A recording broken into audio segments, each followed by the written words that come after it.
Howdy, my name is Nonad, and have you ever wished that your tabletop RPGs were a little bit faster? I don't mean in like turn order or anything. People are always going to take 3 hours reading their spell list just to end up casting Magic Missile. No, I mean, have you ever wanted your characters to move faster? Maybe a subclass that makes you move faster, or maybe even an entire speed racing rule set. Well, thanks to Only Crits sponsoring this video, I have been given a preview to Guillman's Guide to Speed and 3 unique pieces of content I get to share with you. The Oath of Speed Paladin, the Traveler Player Race, and the rules to speed racing. The Kickstarter for this book is live right now. There's about 6 days left, so if you want, you can use my link in the description and go back them. And yes, at first it's going to look like it is only for D&D 5th edition, but I have received confirmation that they are considering converting it to Pathfinder 2E if they make enough money. So if this is something that seems interesting to you, and even just the flavor of it all is inspiring for you as a DM or making new characters, please do go and support them, because even if it doesn't get converted to PF2, it is looking like an amazing product with some super clever and unique ideas. So thank you Only Crits for sponsoring this video and providing the product. Let's dive in to the Oath of Speed Paladin subclass. We have to start right with the flavor, because honestly, these are some hilarious tenets. Speed is a privilege. Going fast is earned. If you really want to go your top speed, you gotta put in the work. You gotta put in the effort. Not just anyone can break the sound barrier. You can't just be Sonic the Hedgehog because you want to. But also, safety first. This kills me. Speed is safe. It's stopping abruptly that's dangerous. You gotta control yourself, you know? It's not the speed itself that is the dangerous part. It's how you stop going fast.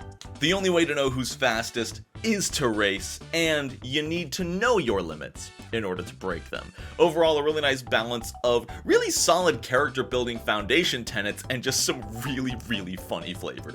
Their oath spells are incredible. I can tell that Only Crits put in a ton of effort studying the D&D 5e spell lists to give the Paladin of Speed specific spells that would aid them in races.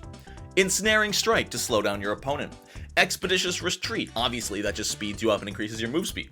Hold Person, just completely stop them so you can pass them in the race. Spider Climb, so you can tackle difficult terrain and stuff. Haste, obviously. Protection from energy is a little bit weird. I'm guessing it's to like protect you from burnout, or if your car explodes, you can get resistance to fire damage. Dimension Door, literal teleportation. Freedom of movement to prevent other people from slowing you down. Tree Stride to literally cheat and just jump from one tree to another at the end of the course. Kind of seems like cheating. And Telekinesis is like one of the only ones I don't quite get. Maybe so you can like telekinesize your opponent's vehicle and pull them back. I don't know, that one's a little bit less obvious to me, but really cool spell selection there. They get 2 unique channel divinity options at 3rd level, the first one being speed limits, which is really cool. You target 4 creatures within 20 feet of you and either increase their speed by 10 feet or decrease their speed by 10 feet. However, if you are doing this to an unwilling creature, so you're trying to slow down an enemy, they do get to make a wisdom saving throw. Additionally, they get an extra saving throw at the end of each of their turns, but at least it's at the end so that they'll get a full turn being affected by this before they can save again. Overall, this is awesome. Even if you just use this to increase you and your allies' speed by 10 feet, that's amazing. It's a full minute speed buff, letting you zip, zap, zop around the battlefield. That's fantastic. But Speed Boost is the one I'm going to be using all the time. You touch a creature and imbue it with kinetic energy. For the next minute, as long as they move at least half their speed before making an attack roll, they deal 1d8 bonus force damage just from the sheer speed of zooming into an enemy and smacking them. The weirdest thing with this is that it works with ranged attacks. It doesn't say melee attack, it says weapon attack. So if you just like run 20 feet forward and then shoot a short bow, you get the bonus force damage. That might be a little bit weird. That might need some reworking. I think logically it should only work on melee weapon attacks. Additionally, I don't know if it's different in D&D 5e, it doesn't say unarmed strikes. I don't know if those are different than weapon attacks, or if an unarmed strike counts as a weapon attack in 5e. I haven't played like a monk in 5e before, but if it doesn't count as a weapon attack, you should also reword it so that it works on unarmed strikes. Their 7th level aura, aerodynamic, sorry, I just love the terminology for this. Aerodynamic aura makes it so you and all allies within 10 feet of you cannot have your movement speeds magically reduced. This does not make you immune to difficult terrain, but it does make it so that things like an enemy paladin of speed can't slow you down. And at 18th level, the aura increases to 30 feet, which is pretty massive. Slowing strikes is a really cool feature and probably my favorite part of this subclass. It's only unfortunate that it comes online at 15th level. If you hit a creature with a weapon attack, their movement speed is reduced by 10 feet, and this effect can stack infinitely. And remember, paladins get extra attacks, so if you can land 2 hits per turn, you're reducing their movement speed by a ton. And they only get 10 feet of movement speed back each turn. So if you can hit them twice every turn, they're losing 20 feet of movement speed and only getting 10 back. And there's no saving throw against this, which is probably why it's 15th level. That is insane with no saving throw, but it feels really good that the longer a fight goes, as long as you're not missing your attacks, your enemy's getting slower and slower until they're literally immobilized and cannot get away from you. Phenomenal. And the 20th level capstone feature, Track Knowledge, is pretty damn good. You emit a bubble in 20 feet in all directions. This massive area, or medium-sized area, becomes your own personal racetrack, granting you 3 personal benefits. Everything within this bubble is considered difficult terrain for enemies, including those who are burrowing and flying. So when I say this is a bubble, a 20-foot radius bubble, this is also going up and down. Also, your speed is doubled. Now, the area is only 40 feet across, so even if you have a 60-foot move speed, you'll probably want to stay within the bubble, but you might be able to run and bounce between enemies pretty effectively. And the big one, you get an extra action on each of your turns, leading to so many attacks, leading to even more slowing strikes, leading to just this zipping around paladin, bopping everybody on the head. It's a really cool idea. I think the only thing that isn't synergetic here is the doubled move speed. I get what they're going for. It's your own racetrack. You should be moving fast. But if it's only 40 feet across, it's a little bit lackluster. Maybe if it was only 10 foot across, but it moved with you, that would make the doubled move speed more useful, but then it might make the difficult terrain less useful. I don't know, just spitballing ideas. They can only use Track Knowledge once per long rest. Overall, I love what they've got going on here. I think it needs a few tweaks. I think some things not necessarily are imbalanced, but could be better flavored or could be better mechanically explained and implemented. I'm really excited for this. If I ever play D&D 5e, I honestly might play a Paladin of Speed because that sounds freaking hilarious. Missed opportunity though. Slowing Smite. Just saying, there's so many different smites. If you could make a slowing smite, or a smite that maybe grants you the effects of haste for one turn, like the following turn after you use it, that could be a really cool mid-level class feature. You know, like if you really want to, you can use all of your spell slots to keep hastening smiting for like a little bit of bonus force damage, and then you're hasted the next turn. And if you want to keep the haste going, you need to keep using your smites and hitting with your smites. That could be a really, really cool class feature. Yeah, I'm giving you this for free. Eat up only crits. I'm working for free here. I mean, you paid for this video, so I guess it's not. Let's talk about the Traveler. Travelers, or technically that's not even their real name, they are known as Bisbanins, are only called Travelers because their home is rapidly running out of space. As the Travelers are multiplying and becoming a greater people, they are in need of new homes and have been for years, so they are often found traveling far and wide from their home locale in search of new homes for their people. They're an incredibly tall and thin race of people, even more so than elves, the book claims, so they are taller than elves and even lankier than them. Their ability scores increase their charisma by 2 and intelligence by 1, and they live about twice as long as humans. They have a 30-foot movement speed, proficiency in water vehicles and navigator's tools, and all travelers start proficient in persuasion, deception, and insight. They also get 3 different spells as they level up, leading them to be more socially adept people.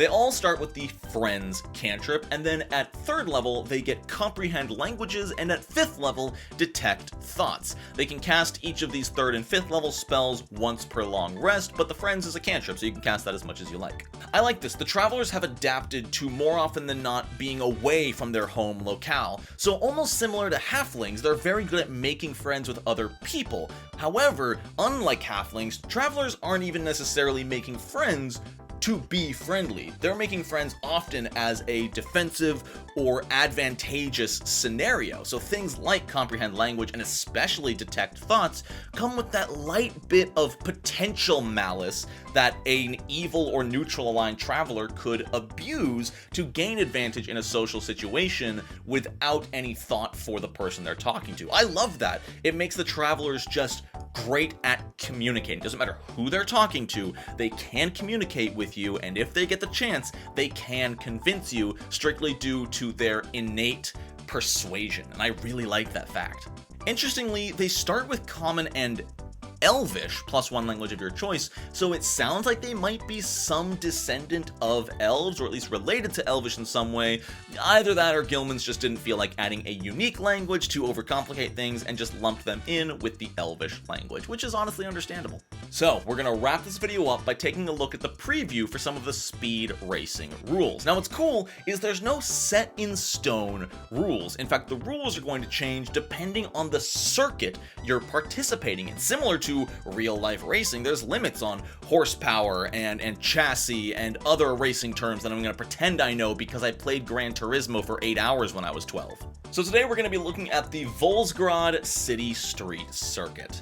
This is a high-octane, violent, dangerous circuit that, according to the rules, can only be attended and participated in by those who have either won a previous circuit or have been sponsored by a winner of a previous circuit. And I love the flavor that it says there are constantly tons of healers on standby because of how violent this circuit gets. The track changes every single race, but typically has about 10 different turns throughout it. The only limitation on the kart is that more than 50% of its construction must be made of materials from the material plane. You can't take some material from the plane of air to make this super fast flying car, even though that would be super cool. They also make a really cool point in the rules around attacking and spellcasting. Spellcasting is completely legal, as are weapon and physical attacks. However, only against opposing karts. You cannot attack the operator of those karts. Each kart does require one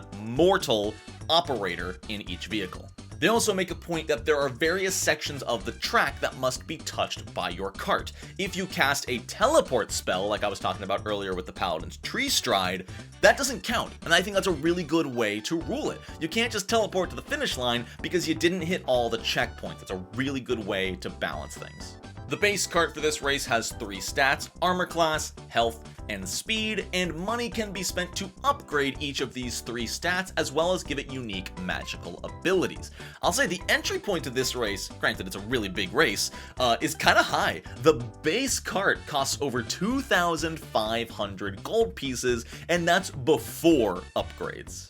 There's 4 different parts that can be upgraded: the wheels, chassis, shielding, and power, and each of these upgrades range from cheaper and weaker to more powerful and more impactful upgrades. Obviously the easy ones are upgrading your base movement speed, upgrading your AC, and upgrading your HP, but armor class and HP come with inherent speed reductions as you're making the vehicle heavier. That's really, really cool. You can have +3 armor class and +30 HP, but that's gonna net you minus 45 foot movement speed. If you're not buying any additional movement speed, you've cut down your 50 speed to 5. It's gonna be a balancing act of money as well as speed versus the other 2 stats, and a lot of the time to build. If you've only got 3 weeks to improve your car, well guess what? Things like the 1,500 gold chassis or the 1,400 gold power upgrade are completely out of the question. They take more than 3 weeks to build. I like that they added the time to this. I think it's going to add a whole different element to the player's party as they're scrambling together to try to outfit their car before the race. Not included in this preview are a bunch of mechanical upgrades, something like a battering ram, which can be applied to your vehicle. However, all of these mechanical upgrades are going to come with a weight, and for every 10 pounds of weight you add to your vehicle loses 5 feet of movement speed. So once again, there's going to be this balance between what's more important, aggression, defense, or speed, and I think that's a really fun way to run it. And at the end of the day, you never know exactly what's going to get you across that finish line. Maybe you just want to be the last vehicle standing, so your goal is to blow up all the other carts on the first lap and then just joyride your way to the end. The final upgrade you can apply to a cart is enchantments. For 1,000 gold pieces, you can apply a gem to your cart, and this gem imparts the effects of a specific spell that one of your spellcasters knows how to cast. For example, if your wizard knows how to cast the Fly spell, they can imbue this 1,000 gold gem, imbue it into the cart, and now that cart can use the effects of Fly. There's a few stipulations though. The spell does still need to be cast. It's not a permanent effect, and you can only apply spells that have a range of touch or self. So you can use Fly, but it's gonna have the cast time, and you're only gonna have it for as long as the Fly spell dictates. Really cool limitations. You can get super creative with magical racing carts, things like haste and teleport, maybe even Misty Step. You could have a lot of fun imbuing your own magical cart. So when running the race, there's a few issues that it's one of those rare cases where logically it makes a ton of sense, but it also feels kind of bad. The pilot's ability scores and proficiencies are what's going to be used for the vehicle. And pretty much everything from initiative to taking corners is all done with dexterity, meaning it's not going to be deciding which of our party members is most flavorfully going to be the best fit story-wise to pilot our vehicle. It's gonna be, hey rogue, pilot the vehicle. And that I'm a little bit, I don't know. I understand why it's dexterity, because fast-paced race driving is a dexterous activity, but it would be cool if there were options to use other ability scores for taking corners and initiative, because those are the two big ones that the pilot's going to be relying on, and the fact that they're both dexterity, it hinders any non-dexterity based class from ever doing well in race car driving. It'd be cool if you could choose from like intelligence, dexterity, or strength. You know, a strength-based driver will plow through these corners because they're just able, they have that confidence, they have that force to just drive through it. An intelligence-based driver will be able to mathematically and logically make the right moves by judging the racetrack in front of them, and then a dexterous driver is just really good at reacting on the fly last second to what they need to do. I think making all three of those valid proficiencies for the pilot would allow a lot more players to enjoy and experience being a race car pilot versus just dexterity. Honestly, I think I subconsciously took a lot of inspiration from Sonic Team Racing, I think it was called, where there are 3 types of drivers that you cycle between. I think that was a really, really cool feature in that game, and I think you could steal that for your racing here. Maybe even add small benefits without overcomplicating things based on the type of driver you are. If your car has a strength pilot, maybe all of its physical attacks deal 1 extra damage dice. If they're a dexterity pilot, maybe they get a +2 to turn dexterity saving throws. And maybe if they're intelligence, all spells cast deal an extra weapon damage dice. I'm just shooting stuff out here. Once again, take it for free, do what you will with it. I just think limiting the pilot to just dexterity doesn't feel great. Now, any party member that is not the pilot can still ride in the cart and, on their initiative, do things like cast spells, make weapon attacks, interfere with other vehicles, etc. However, each additional occupant does reduce the cart's speed by 5 feet. So you'll need to decide, do you go solo and take the normal movement speed, or do you get your entire party of 4 characters on there and take a net -15? What I love to see is that when it comes to taking turns, you make a dexterity saving throw against ever increasingly difficult DCs based on how far into the race you are. And they sort of used Pathfinder 2E's super success or super failure. There's 5 degrees of success and failure here, actually. You can succeed by 10 or more, succeed by 5 or more, normal succeed, fail, and fail by 10 or more. If you succeed a turn by 10 or more on the DC, you get a 20-foot speed boost, sort of like a drift bonus in Mario Kart. Succeed by 5 or more and you get a 10-foot speed bonus. Normal success and you take the turn smooth. If you fail, you lose 10 feet of speed. If you crit fail, you lose 20 feet of speed, and you take 2d10 bludgeoning damage to your chassis, as I assume you're bashing into the walls like in Mario Kart. There's a few rules here about healing and reviving dead or dismembered participants, but overall, that's how the speed race works. At the end of the day, it's just some dexterity saves and moving along a battle map, which once again, Guillman's Guide is coming with these pre-made racetrack battle maps you can use, and that sounds like a ton of fun. Even for something like a one-shot where you just make 4 characters, you work together, spend a preset budget, and build a cart and race it against some NPC racers, that sounds like a really fun one-off, maybe side adventure in a campaign, or just a one-shot with some friends when you're looking for something to do. If you want to check out Guillman's Guide to Speed, my link is in the description to their Kickstarter. It is already almost triple their original goal, but I know we can do better than that. They're at around 51,000 right now. Let's bump them to 60. I know we can do it. Thank you so much, Only Crits, for sponsoring this video. Let me know in the comments if you guys are excited for Guillman's Guide, what you like in here, what you don't like in here. If you give me something that really sticks out and I agree with you, I might let Only Crits know. This is the kind of feedback they are looking for, so it would be very helpful if you let us know what you think. That's all from me. I hope you have a wonderful rest of your day. And until next time, no Nat 1.